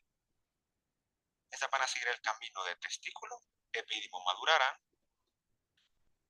luego van por el conducto deferente y acumulan toda esta cantidad de líquido y se van a ser liberados hasta la uretra. Este líquido seminal tiene distintas características. Número uno, contiene gran cantidad de fructosa. Y la fructosa es necesaria para que las células puedan utilizar su energía para el movimiento de los flagelos. Y contiene un pH ligeramente básico. Este es el pH que va a ayudar a activar y hacer que se muevan los espermatozoides. Menos del 10% de todo el semen son espermatozoides. Usualmente se encuentran solamente 100 millones de espermatozoides por mililitro. Es una cantidad realmente enorme. Pero si encontramos una cantidad de menos de 10 millones de espermatozoides por mililitro, es decir, un 10% de lo anteriormente mencionado, puede que sea signo de infertilidad.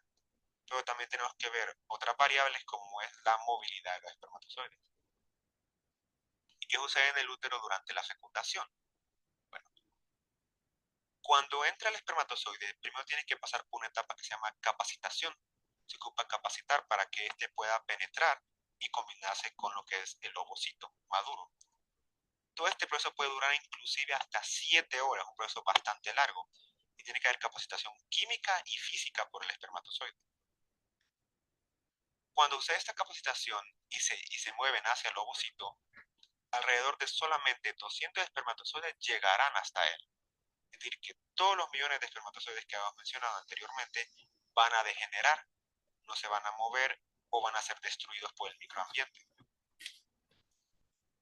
Cuando todos estos espermatozoides lleguen, se van a encontrar, número uno, con la corona radiada, que son algunas de las células foliculares que quedaban alrededor del ovocito.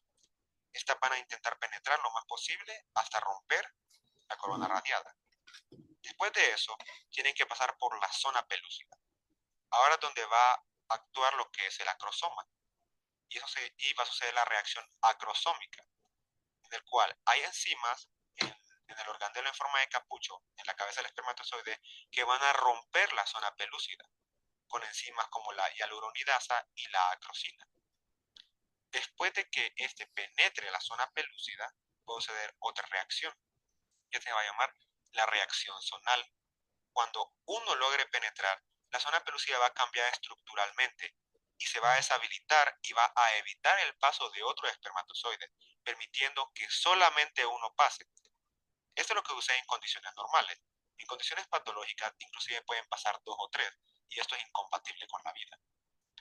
Después de que este espermatozoide llega a pasar, su membrana se difunde y se rompe, y solamente queda el pronúcleo femenino y el masculino dentro del ovocito. Después de esto, las dos se fusionan, combinan su material genético y se transforma en un cigoto. El cigoto luego va a sufrir mitosis constantemente y luego va a ir a implantarse hasta el útero. Y con el tiempo va a crear el fruto de la concepción, que va a quedar dentro del útero durante alrededor de 9 meses.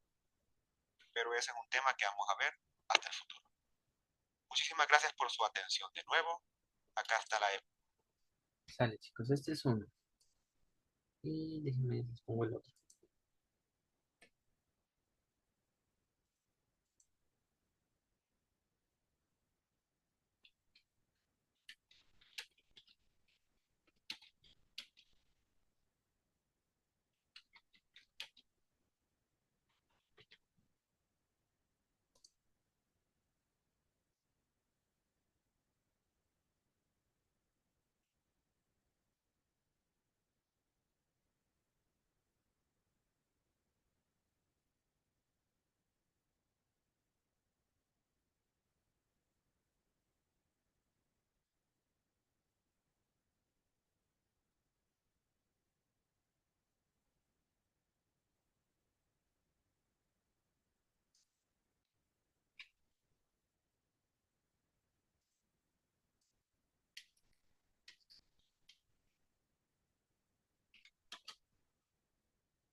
Hablemos de la testosterona. La testosterona es una hormona muy conocida y tiene muchísimas funciones importantes dentro del cuerpo humano. Hoy discutiremos esas importantes funciones que creo que los sorprenderán. Y también hablaremos de dónde se produce esta hormona. No es un secreto que la testosterona se piensa típicamente como una hormona masculina, pero ¿la producen las mujeres? Y si es así, ¿qué función les cumple? Las respuestas a estas preguntas y mucho más a continuación.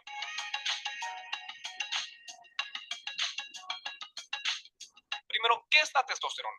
La testosterona es la principal hormona sexual masculina. También se clasifica como andrógeno.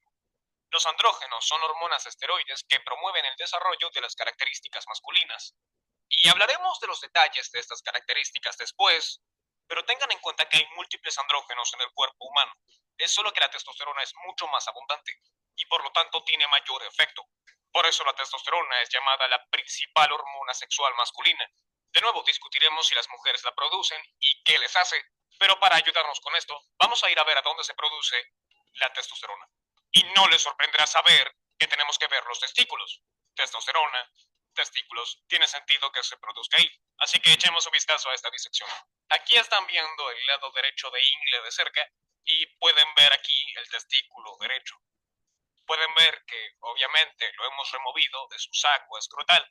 En este lado del testículo dejamos algo de tejido conectivo ahí, pero lo removimos de este lado y si lo abrimos pueden ver lo increíble que es la estructura interna de los testículos y esos pequeños tubos llamados túbulos seminíferos producirán espermatozoides. De eso ya hablamos en otro video.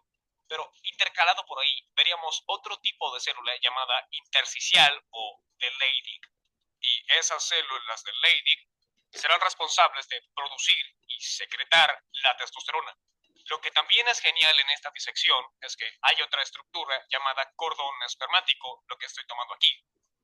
El cordón espermático contiene venas, arterias y nervios que sirven a los testículos y también un tubo que hemos diseccionado y que pueden ver llamado vaso deferente, que transporta espermatozoides fuera del testículo, pero cuando estamos hablando de esas células de Leydig secretando la testosterona, esto secretará la testosterona directamente hacia la sangre. Y como ya les dije, hay venas aquí dentro y las venas van a transportar la testosterona fuera de los testículos para que pueda circular por todo el cuerpo y por lo tanto provocar sus efectos. Antes de discutir los efectos de la testosterona, ¿se sabe si la testosterona se produce en otras partes del cuerpo y no solo en testículos? Basándonos en lo que ya dijimos, adivinarán que la respuesta es que sí. Y una de esas regiones es la glándula adrenal. Echemos un vistazo a esta glándula adrenal viendo un corte que hemos hecho por la línea del medio del cuerpo o en plano sagital. Aquí es donde estaba ese corte medio, aquí estaría el lado izquierdo del pecho y el margen inferior de la caja torácica o a lo que llamamos margen costal. Removimos los intestinos, pero pueden ver otros órganos como el vaso aquí y el riñón izquierdo por aquí. Algo interesante acerca del nombre adrenal, si buscas la etimología, renal significa del riñón y ad significa al lado. Entonces esta glándula estaría junto al riñón o específicamente sobre él. Y la porción central que señalo aquí es de hecho llamada médula adrenal o la porción central de la glándula adrenal y la porción externa es referida como corteza adrenal. Y es la corteza adrenal la que produce otros andrógenos y testosterona en ambos sexos. Eso responde a lo de las mujeres. ¿Las mujeres producen andrógenos y testosterona? Sí, en la corteza adrenal. Pero ¿de cuánto estamos hablando? El efecto o cantidad que se libera de la corteza adrenal es bastante mínimo, en especial al compararla con los hombres y el efecto general. El efecto general que proviene de la corteza adrenal solo compone alrededor del 5%. Eso significa que la testosterona de los testículos hace la mayor parte del trabajo creando el mayor efecto general en el cuerpo humano. Otro lugar donde encontramos que se produce testosterona que es específico de la mujer son los ovarios. Los ovarios producen pequeñas o mínimas cantidades de testosterona, por lo que tiene un efecto bastante mínimo. Muchos tenemos una buena idea de que las principales hormonas sexuales liberadas por los ovarios son el estrógeno y la progesterona. Ambas tienen efectos asombrosos, pero tendremos que hablar de ellas en otro video. Seguimos mencionando todos estos efectos, o al menos vamos hacia los efectos que la testosterona puede causar. Así que hablemos de sus efectos en hombres y en mujeres, Comenzando con cuando los hombres se desarrollan en sus madres. En el desarrollo fetal masculino o bien al crecer dentro del capullo de amor de la madre, al cual llamamos el útero, la testosterona se secreta para promover el desarrollo de órganos masculinos, algunos como el pene, el escroto, la próstata, las vesículas seminales y otros productos genitales, y ayuda a promover el descenso de los testículos antes del parto. Lo interesante de esto es que cuando observamos la secreción de testosterona durante la vida fetal, de hecho se secreta en cantidades moderadas. Sin embargo, al compararla con poco después del parto y a lo largo de la infancia, virtualmente no hay testosterona siendo secretada de los testículos en la infancia.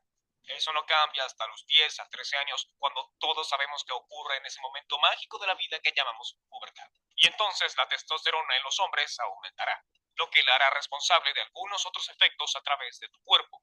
Por ejemplo, su gran efecto en el tejido óseo promueve ese crecimiento repentino que vemos durante la adolescencia. También influye en el grosor óseo y la densidad, y también en la forma de la pelvis masculina. Seguro han escuchado acerca de que, por ejemplo, el pelvis femenino es mucho más ancho que el masculino, así que vamos a ver un par de ejemplos con esta pelvis real. Aquí hay un esqueleto masculino, y esto es llamado el arco púbico. Es un ángulo más bien agudo, mientras que en mujeres se acerca más a los 90 grados o más amplio. Además, el estrecho pélvico, donde un bebé potencialmente podría pasar en una pelvis femenina, es mucho más angosto en la masculina, y eso es influido por la testosterona. Se han visto situaciones o desórdenes donde los testículos no secretan suficiente testosterona y por lo tanto el hombre no produce el desarrollo y como resultado su pelvis desarrolla una figura más femenina. Otra función de la testosterona es su efecto en el índice metabólico. La testosterona puede acelerar el metabolismo en un 10 a 15% y lo sabemos al compararlo con situaciones donde los testículos no producen esa testosterona. Este efecto de índice metabólico aumentado está ligado al efecto anabólico de la testosterona en el tejido del músculo esquelético, que es otra función de la testosterona. La testosterona promueve el agrandamiento de los músculos esqueléticos, en especial durante los años de la pubertad. Y al compararlo después de la pubertad, verán un aumento promedio de 40 a 50% de masa muscular en los hombres en comparación a la pubertad femenina. La testosterona también se relaciona con un número mayor de glóbulos rojos, y esto se ha visto cuando cantidades normales de testosterona se inyectaban a hombres castrados. Sé que eso suena horrible, y de seguro esos testículos no fueron donados a la ciencia o para ese estudio en específico. Lo más seguro es que fueran castrados por otra razón y el estudio después los encontró. Eso es lo que yo creo personalmente. De cualquier manera, cuando la testosterona se inyectaba, veían un aumento de 15 a 20% en el número de glóbulos rojos. Ahora, para ser justos, se cree que esto es un resultado indirecto. O sea, cuando se les inyectaba testosterona, no veían un aumento en la hormona llamada eritropoyetina o EPO, la hormona directamente responsable de estimular la producción de glóbulos rojos. En cambio, piensan que fue un efecto secundario de cosas como mayor masa muscular y producción de proteína, y la sangre siguió la corriente de estos otros efectos de la testosterona.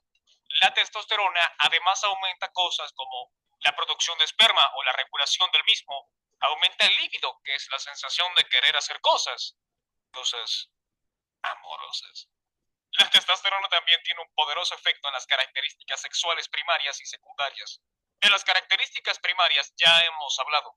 Es la presencia de el pene, testículos y escroto. En la pubertad, la testosterona causa que el pene, testículos y escroto aumenten de tamaño alrededor de unas 8 veces, cosa que suele emocionar a varios adolescentes. Las características sexuales secundarias serían cosas como el vello corporal, vello facial, vello en el pecho, vello en el abdomen, vello axilar, vello púbico y sí, a veces vello en la espalda. También influye en el patrón de distribución del cabello. La testosterona influye en los patrones de calvicie de un hombre. Otro ejemplo de una característica secundaria sería la profundización de la voz o los cambios de las cuerdas vocales de la laringe que señalo en mí, pero te la puedo mostrar en un cadáver. Aquí está la laringe, justo sobre la glándula tiroidea, la cual les estaba apuntando, enseñándome, y la testosterona tiende a agrandar la laringe, lo que resulta en hacer la voz mucho más pronunciada, pero también la vuelve más grave. Otro ejemplo de característica secundaria es la influencia de la testosterona sobre tu piel. Tiende a volver la piel más gruesa, más dura y robusta y más deseable para una posible pareja. Quizá. Ok, todo antes de deseable era ciencia. Finalmente, ¿qué hace la testosterona en las mujeres? Ya establecimos que la testosterona y otros andrógenos se producen tanto en la corteza adrenal como en los ovarios, pero de nuevo mucho menores en comparación a los que se producen en los testículos. Entonces hay que pensar que si se está produciendo una cantidad menor, esos efectos generales serán menores en las mujeres en comparación con los efectos de la testosterona en los hombres. Eso no significa cero efectos. La testosterona aún influye en el desarrollo de, por ejemplo, el vello púbico, vello axilar y vello axilar siendo un término elegante para los pelos de la axila. Tiene cierta influencia en la salud ósea, la libido, el humor, el desarrollo folicular dentro de los ovarios y conservación de tejidos. Ahora, notarán que dije cierta influencia. Porque, por ejemplo, si tomamos salud ósea como ejemplo, el estrógeno tiene un rol mucho más importante en la salud, bienestar y densidad de los huesos de mujeres que el de la testosterona. Si tuviéramos una discusión de lo que hace el estrógeno en el cuerpo, lo que seguramente haremos en un futuro video, la conversación sería al revés, donde hablaríamos de todos los efectos que tiene en la anatomía y fisiología de las mujeres y los más mínimos efectos en la anatomía y fisiología de los hombres, si lo hiciéramos al revés y habláramos del estrógeno. Ok, puede haber situaciones en las que las mujeres tienen muy poca testosterona o muchísima testosterona, sí, pero típicamente se ve una sintomatología mucho más extensa por tener demasiada y no por tener bastante poca, porque ya sabemos que los niveles de por sí son bastante bajos. Entonces, ¿qué pasa cuando una mujer tiene demasiada testosterona? Se verán cosas como exceso de distribución de vello u otros efectos masculinizantes. Y hay desórdenes o condiciones como SOP donde esto puede llegar a ocurrir. Ok, retrocedamos un poco. Yo siempre le digo a mis estudiantes que primero hay que aprender lo que las hormonas pueden hacer en niveles normales. Luego podemos discutir qué pasaría si hay o muy poco o demasiado en ciertas condiciones. Y seguiremos con eso en otros videos, así que les dejo los adelantos. Pero espero que hayan aprendido algo asombroso sobre la testosterona en este video. Vayan y exploten la sección de comentarios, envíenos ideas que tengan para futuros videos. Entonces, prácticamente eso es lo de esta clase.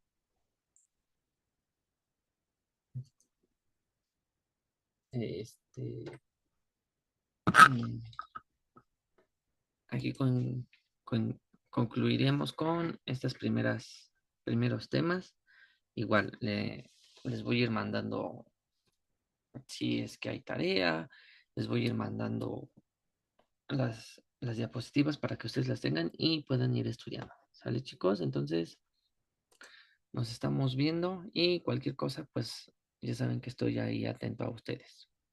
Excelente día, nos vemos.